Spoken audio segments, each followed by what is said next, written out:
Hi ಸ್ನೇಹಿತರೆ, ನಮಸ್ಕಾರ. ನಾನು ಬಾಲಕೃಷ್ಣ ಬರಗೂರು.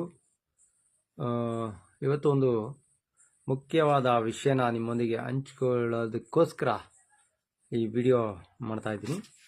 ಏನು ವಿಷಯ ಅಂತೀರ?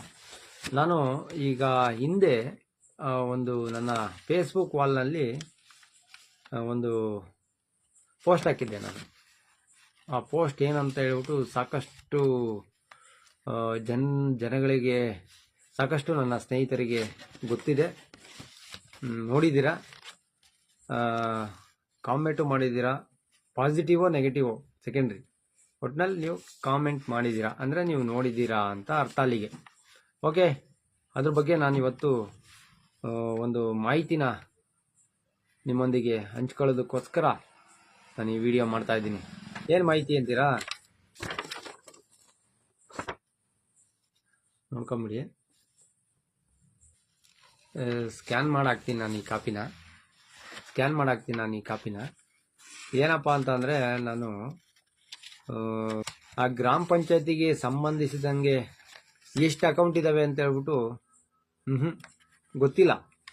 ನಮಗೆ ಅಲ್ಲ, ಸುಮಾರು ಜನ ಸದಸ್ಯರಿಗೆ ಗೊತ್ತಿಲ್ಲ ಎಷ್ಟು ಅಕೌಂಟ್ಗಳಿದ್ದಾವೆ, ಯಾವ್ಯಾವ ಅಕೌಂಟಲ್ಲಿ ಎಷ್ಟೆಷ್ಟು ಹಣ ಬರುತ್ತೆ, ಹಣ ಎಲ್ಲೋಗುತ್ತೆ, ಎಲ್ಲಿ ಸೇರುತ್ತೆ, ಹೇಗೆಲ್ಲ ಖರ್ಚಾಗುತ್ತೆ ಅನ್ನೋದು ನಿಜಕ್ಕೂ ಒಂದು ರಹಸ್ಯ ಅಂತ ನಾನು ಹೇಳೋದಕ್ಕೆ ಇಷ್ಟಪಡ್ತೀನಿ. ಯಾಕೆಂದರೆ ಇಲ್ಲಿ ಪಾರದರ್ಶಕ ಇಲ್ಲ. ಈಗ ನಾನು ಹೇಳೋ ವಿಷಯ ಏನಪ್ಪ ಅಂತಂದರೆ, ಅಕೌಂಟ್ ಎಷ್ಟಿದ್ದಾವೆ ಅಷ್ಟು ಮಾತ್ರ ನಾನು ಮಾತಾಡ್ತೀನಿ. ಮಿಕ್ಕಿದ್ದು ಯಾವ ಅಕೌಂಟ್ಗೆ ಎಷ್ಟು ಹಣ ಬರ್ಬೋದು, ಅದು ಹೇಗೆಲ್ಲ ಖರ್ಚಾಗುತ್ತೆ, ಏನು ಮಾಡ್ತಾರೆ ಅನ್ನೋದನ್ನು ವಿವರವಾಗಿ ಕ್ಲಿಯರಾಗಿ ನಾನು ನಿಮಗೆ ಪಿಕ್ಚರ್ ಕೊಡ್ತೀನಿ. ನಾನು ಡಿಸೆಂಬರ್ ತಿಂಗಳು 14ನೇ ತಾರೀಕು 12ನೇ ತಿಂಗಳಲ್ಲಿ ನಾನು RTIಗೆ ಹಾಕ್ತೀನಿ. ತಮ್ಮ ಕಚೇರಿಗೆ ಸಂಬಂಧಿಸಿದಂತೆ ಯಾವ ಬ್ಯಾಂಕಿನಲ್ಲಿ ಎಷ್ಟೆಷ್ಟು ಅಕೌಂಟ್ಗಳಿದ್ದಾವೆ ದೃಢೀಕೃತ ಪ್ರತಿ ಬೇಕು. ಇಲ್ಲಿದೆ ನಾನು ಹಾಕಿದ್ದು. ಅದು ಸಾಕಷ್ಟು ದಿನಗಳ ನಂತರ, ಅಂದರೆ ಆ್ಯಕ್ಚುಲಿ ಅವರು ಕೊಡಬೇಕಿತ್ತು, ಅದೇನೋ ಬ್ಯುಸಿ ಇದ್ರೇನೋ ಗೊತ್ತಿಲ್ಲ, ಅಥವಾ ಕೊಡಬಾರ್ದು ಅಂದ್ಕೊಂಡಿದ್ರೇನೋ ಗೊತ್ತಿಲ್ಲ ಮಾಹಿತಿನ. ಬಟ್ ನಾನು PDO ಅವ್ರ ಗಮನಕ್ಕೆ ತಂದೆ. ಹಿಂಗೆ RTIಗೆ ಹಾಕಿದ್ದೆ, ಅಪೀಲ್ ಹೋಗ್ಬೇಕಂದ್ರೆ ಅಪೀಲ್ ಹಾಕ್ತೀನಿ, ನೋ ಪ್ರಾಬ್ಲಮ್, ನೀವು ಕೊಡದೇ ಇರೋ ಪರವಾಗಿಲ್ಲ, ಅಪೀಲ್ ಹೋಗ್ತೀನಿ ಅಂತ ಹೇಳಿದಾಗ ನನಗೆ ಕೊಟ್ಟಿದ್ದಾರೆ. ಒಂದು ಕಾಪಿ ಕೊಟ್ಟರು, ಎಷ್ಟು ಅಕೌಂಟ್ ಇದ್ದಾವೆ ಅಂತ ಹೇಳ್ಬಿಟ್ಟು. ಟೋಟಲ್ ಬಂದ್ಬಿಟ್ಟು ಇಲ್ಲಿ ಅವ್ರು ಕೊಟ್ಟಿರೋ ಕಾಪಿಲಿ 11 ಅಕೌಂಟ್ಗಳಿದ್ದಾವೆ. ಅವು ಯಾವ್ಯಾವ ಅಕೌಂಟ್ ಅಂತ ಹೇಳ್ಬಿಟ್ಟು ನಾನು ಹೇಳ್ತೀನಿ ಕೇಳಿ. 15 ಫೈನಾನ್ಸ್ ಅಂತಂದರೆ ಇದು ಸೆಂಟ್ರಲ್ ಗೌರ್ಮೆಂಟಿಂದ ಬರೋ ಅಂಥ ಹಣ, ಅಂದರೆ ಡೈರೆಕ್ಟು ಟ್ಯಾಕ್ಸ್ ಮುಖಾಂತರ. ಇಲ್ಲೇನು ನಮ್ಮ ಊರಲ್ಲಿ ಬೀಡಿ, ಸಿಗರೇಟು, ಗುಟ್ಕಾ, ಪಾನ್ ಬೀಡ ಎಲ್ಲ ಹಾಕತ್ತಿರಲ್ಲ, ಅದ್ರದ್ದು ಅಮೌಂಟು ಟ್ಯಾಕ್ಸ್, GST ಎಲ್ಲ ಸೇರಿ ಸೆಂಟ್ರಲ್ಗೆ ಹೋದಾಗ ಸೆಂಟ್ರಲಿಂದ ನೇರವಾಗಿ ನಮ್ಮ ಗ್ರಾಮ ಪಂಚಾಯಿತಿ ಅಕೌಂಟ್ಗೆ ಬರೋವಂಥ 15ನೇ ಹಣಕಾಸು. ಹಿಂದೆಲ್ಲ 13ನೇ ಹಣಕಾಸು, 14ನೇ ಹಣಕಾಸು ಈ ಥರ ಎಲ್ಲ ಇತ್ತು. ಈಗ 15ನೇ ಹಣಕಾಸು ಅಂತ ಮಾಡಿದ್ದಾರೆ. ಇನ್ನೊಂದು ಗ್ರಾಮ ಪಂಚಾಯಿತಿ ನಿಧಿ. ಇದೇನಪ್ಪ ಅಂತಂದರೆ, ಗ್ರಾಮ ಪಂಚಾಯಿತಿ ನಿಧಿ ಅಂತಂದರೆ ಗ್ರಾಮದಲ್ಲಿ ಯಾವುದೇ ಒಂದು ವಾಣಿಜ್ಯ ಮಳಿಗೆಗಾಗಲಿ, ಅಥವಾ ಮನೆ ಕಂದಾಯ ಆಗಲಿ, ಅಥವಾ ಲೈಸೆನ್ಸ್ಗಳಾಗಲಿ, ಆಮೇಲೆ ಯಾವುದಾದ್ರು ಫ್ಯಾಕ್ಟ್ರಿ ಉದ್ಘಾಟನೆ ಲೈಸೆನ್ಸ್ಗಳಾಗಲಿ, ಇವೆಲ್ಲ ಟೋಟಲ್ ಎಲ್ಲ ಒಂದು ಬಂದ್ಬಿಟ್ಟು ಇದು ವರ್ಗ ಒಂದು, ಅಂದರೆ ಗ್ರಾಮ ಪಂಚಾಯಿತಿ ನಿಧಿ ಅಂತ ಹೇಳ್ತಾರೆ. ಇದಕ್ಕೆ ಬರೋವಂಥ ಅಮೌಂಟು ಎಸ್ಗ್ರೋ ಅಂತಂದರೆ, ನಾನು ತಿಳ್ಕೊಂಡಿರೋ ಮಟ್ಟಿಗೆ ಇದು ಈ KEB ಬಿಲ್ ಕಟ್ಟೋಕ್ಕೆ ಅಂತಲೇ ಹಾಕ್ತಾರಂತೆ. ಅದ್ರ ಜೊತೆಗೆ ಸ್ಟಾಫ್ಗೂ ಒಂದು ಸ್ವಲ್ಪ ಸ್ಯಾಲ್ರಿ ಅಂತ ಹಾಕ್ತಾರಂತೆ.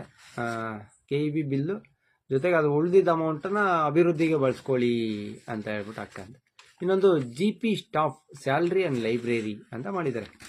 ಇದೇನಪ್ಪ ಅಂತಂದರೆ, ಈ ಸ್ಟಾಫ್ ಇರ್ತಾರೆ ಗೊತ್ತಾ, ಈ ವಾಟರ್ ಮ್ಯಾನು, ಆಮೇಲೆ ಕಂಪ್ಯೂಟರ್ ಆಪರೇಟ್ರು, ಬಿಲ್ ಕಲೆಕ್ಟ್ರು, ಯಾರ್ಯಾರೋ ಇರ್ತಾರಲ್ಲ ಅವೆಲ್ಲ ಸ್ಟಾಫ್ಗೆ ಅದು ಸ್ಯಾಲ್ರಿ ಬರೋದು ಒಂದಿದು. SBMG ಅಂತ ಐತೆ. SBMG ಅಂತ ಅಂದರೆ ಇದು ಸ್ವಚ್ಛ ಭಾರತ್ ಮಿಷನ್, ಅಂದರೆ ಈ ಟಾಯ್ಲೆಟ್ ರೂಮ್ ಎಲ್ಲ ಕಟ್ತಾರೆ ಗೊತ್ತಾ, ಆ ಅಮೌಂಟು. ನಾವು ಏನು ಮನೆಗಳಿಗೆ ಟಾಯ್ಲೆಟ್ ರೂಮ್ ಕಟ್ಟಾಗ ಅದನ್ನು ಈ ಅಕೌಂಟ್ ಮುಖಾಂತರ ಒಂದು ಕ್ರೆಡಿಟ್ ಮಾಡೋದು ಜನಗಳಿಗೆ. ಇನ್ನೊಂದು ಬಾಪೂಜಿ ಸೇವಾ ಕೇಂದ್ರ. ಬಾಪೂಜಿ ಸೇವಾ ಕೇಂದ್ರ ಅಂತಂದರೆ ಈಗ ನಾಡ ಕಚೇರಿ ಇರುತ್ತಲ್ವ, ಆ ಥರ ಇದು ಒಂದು ಸೇವಾ ಕೇಂದ್ರ. ಅಂದರೆ ಗ್ರಾಮ ಪಂಚಾಯತಿಲಿ ನಾಡ ಕಚೇರಿಲಿ ಏನೇನು ಸೌಲಭ್ಯಗಳು ದೊರೀತಾವೋ ಅದು ಈಗ ಗ್ರಾಮ ಪಂಚಾಯಿತಿಯಲ್ಲೇ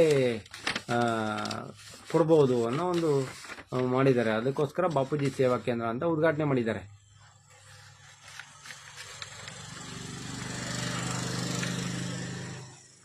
ಇದಕ್ಕೆ ಒಂದಷ್ಟು ಹಣ ಬರ್ಬೋದು ಅಂತ ಅಂದ್ಕೊಂಡಿದ್ದೀನಿ. ಅದು ಯಾವ ಮುಖಾಂತರ ಬರುತ್ತೆ ಅಂತ ನನಗೂ ಕ್ಲಿಯರ್ ಆಗಿ ಗೊತ್ತಿಲ್ಲ. ಇನ್ನೊಂದು SLMW ಅಂತ ಇದೆ. ಇದೇನು ಮೀನಿಂಗ್ ಅಂತ ನನಗೂ ಅರ್ಥ ಆಗಿಲ್ಲ. ಇದೇನು ಅಕೌಂಟು ಅಂತ SLMW ಅದನ್ನು ತಿಳ್ಕೊಂಡು ಹೇಳ್ತೀನಿ. ಇನ್ನೊಂದು ಮೆಂಬರ್ಸ್ ಆನೋರಿಯಮ್ಸ್ ಅಂತ ಇದೆ. ಮೆಂಬರ್ಸ್ ಆನೋರಿಯಮ್ಸ್ ಅಂತಂದರೆ ಗೌರವಧನ ಬರುತ್ತಲ್ವ ಸದಸ್ಯರಿಗೆ, ಅದಿದು. ಇನ್ನೊಂದು SC ಆ್ಯಂಡ್ ST 25% ಅಂತ ಇದೆ. ಇದು ಯಾವುದೇ ಕಾಮಗಾರಿಲಾಗಲಿ, ಅಂದರೆ 15 ಫೈನಾನ್ಸ್ ಆಗಲಿ, ವರ್ಗಾವಣೆ ಆಗಲಿ, ಏನೇ ಮಾಡಿದ್ರು ಇಲ್ಲಿ 25% SC STಗೆ ರಿಸರ್ವೇಷನ್ ಇರಬೇಕು ಅಂತ ಇದೊಂದು ಅಕೌಂಟ್ ಇರುತ್ತೆ. ಫಿಸಿಕಲ್ ಹ್ಯಾಂಡಿಕ್ಯಾಪ್ಗೆ 5% ರಿಸರ್ವೇಷನ್ ಮಾಡಬೇಕು. ಅದರಲ್ಲಿ ಕ್ರೀಡಾ ನಿಧಿಗೆ 2% ರಿಸರ್ವೇಷನ್ ಮಾಡಬೇಕು. ಇದು ಟೋಟಲ್ 11 ಅಕೌಂಟ್. ಇದು ಪಂಚಾಯತಿಲಿ ಕೊಟ್ಟಿರೋಂಥ ಒಂದು ಇದು. ನನಗೆ ಇನ್ನೊಂದು ಕಾಪಿ ಇದೆ ನನ್ನ ಹತ್ರ, ಅದರಲ್ಲಿ 12 ಅಕೌಂಟ್ ಇದ್ದಾವೆ. ಇನ್ನೊಂದು ಅಕೌಂಟ್ ಅಧಿಕೃತವಾಗಿ ಕೊಟ್ಟರು ನಂಗೆ ಗೊತ್ತಿಲ್ಲ. ಇನ್ನೊಂದು ಅಕೌಂಟಲ್ಲಿ 13 ಫೈನಾನ್ಸ್ ಅಂತ ಒಂದು ಅಕೌಂಟ್ ಇದೆ, ಅದು ಇದರಲ್ಲಿ ಲೀಸ್ಟಲ್ಲಿ ಇಲ್ಲ. 13 ಫೈನಾನ್ಸ್ ಅಂದರೆ ಹಿಂದೆ ಈಗೇನು ನಾವು 15 ಫೈನಾನ್ಸ್ ಅಂತೀವಲ್ಲ, ಅದು ಹಿಂದೆ 13 ಫೈನಾನ್ಸ್ ಅಂತ ಇತ್ತು. ಅದು ಒಂದು ಅಕೌಂಟು ರನ್ನಿಂಗ್ ಇರ್ಬೋದೇನೋ, ಐ ಡೋಂಟ್ ನೋ. ಬಟ್ ಇಲ್ಲಿ ಅಂತೂ ನನಗೆ ಅಧಿಕೃತವಾಗಿ ಸೀಲು ಸೈನ್ ಹಾಕಿ ಅಧಿಕಾರಿಗಳು ಸೀಲು ಸೈನ್ ಹಾಕಿ ಕೊಟ್ಟಿದ್ದಾರೆ ನನಗೆ ಹನ್ನೊಂದು ಅಕೌಂಟ್ ಅಂತ ಹೇಳ್ಬಿಟ್ಟು. ಇರಲಿ, ನೋ ಪ್ರಾಬ್ಲಮ್. ಲೇಟ್ ಆದ್ರೂ ಅಕೌಂಟ್ ಸಿಕ್ತು. ಇನ್ನು ನೆಕ್ಸ್ಟ್ ವಿಡಿಯೋದಲ್ಲಿ ಯಾವ್ಯಾವ ಅಕೌಂಟ್ಗೆ ಎಷ್ಟೆಷ್ಟು ಅಮೌಂಟ್ ಬರುತ್ತೆ ಅನ್ನೋದನ್ನು ನಾನು ನಿಮ್ಮ ಹತ್ರ ಕೂಲಂಕುಷವಾಗಿ ಚರ್ಚೆ ಮಾಡ್ತೀನಿ. ಸಾಧ್ಯವಾದಷ್ಟು ಏನಪ್ಪ ಅಂತಂದರೆ ನನಗೆ ಗೊತ್ತಿರೋ ಪ್ರಕಾರ ಇಡೀ ಕರ್ನಾಟಕದಲ್ಲೇ ಸುಮಾರು 99% ಅಂದರೆ ಸದಸ್ಯರಿಗೆ ಯಾವ ಅಕೌಂಟಲ್ಲಿ ಎಷ್ಟು ದುಡ್ಡು ಬರುತ್ತೆ ಅನ್ನೋದು ಗೊತ್ತಿಲ್ಲ, ಎಷ್ಟು ಅಕೌಂಟ್ ಇದ್ದಾವೆ ಅನ್ನೋದು ಗೊತ್ತಿಲ್ಲ. ಯಾರು ತಲೆ ಕೆಡಿಸ್ಕೊಳ್ಳೋದು ಇಲ್ಲ ಅದ್ರ ಬಗ್ಗೆ. ನೀವ್ಯಾಕೆ ತಲೆ ಕೆಡಿಸ್ಕೊಂಡ್ರಿ ಅಂತೀರಾ? ನನಗೆ ಮಾಹಿತಿ ಗೊತ್ತಿರಲಿ ಅಂತ ಹೇಳ್ಬಿಟ್ಟು ನಾನು RTIಗೆ ಹಾಕ್ತೆ. ಮಾಹಿತಿ ಗೊತ್ತಾಯಿತು. ಟೋಟಲ್ 11 ಕೊಟ್ಟಿದ್ದಾರೆ, 12 ಇದೆ ಅಂದ್ಕೋತೀನಿ. No problem.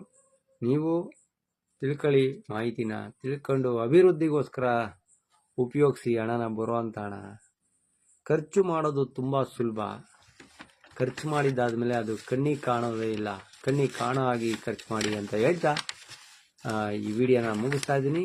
ನೆಕ್ಸ್ಟ್ ವಿಡಿಯೋದಲ್ಲಿ ಯಾವ ಅಕೌಂಟಿಗೆ ಎಷ್ಟು ಹಣ ಬರುತ್ತೆ ವರ್ಷಕ್ಕೆ, ಒಂದು ವರ್ಷಕ್ಕೆ ಒಂದು ಪಂಚಾಯಿತಿಯ ಬಜೆಟ್ ಎಷ್ಟಿರುತ್ತೆ ಅನ್ನೋದನ್ನು ನಾನು ಸಂಪೂರ್ಣವಾಗಿ ನಿಮಗೆ ಮಾಹಿತಿ ಕೊಡ್ತೀನಿ.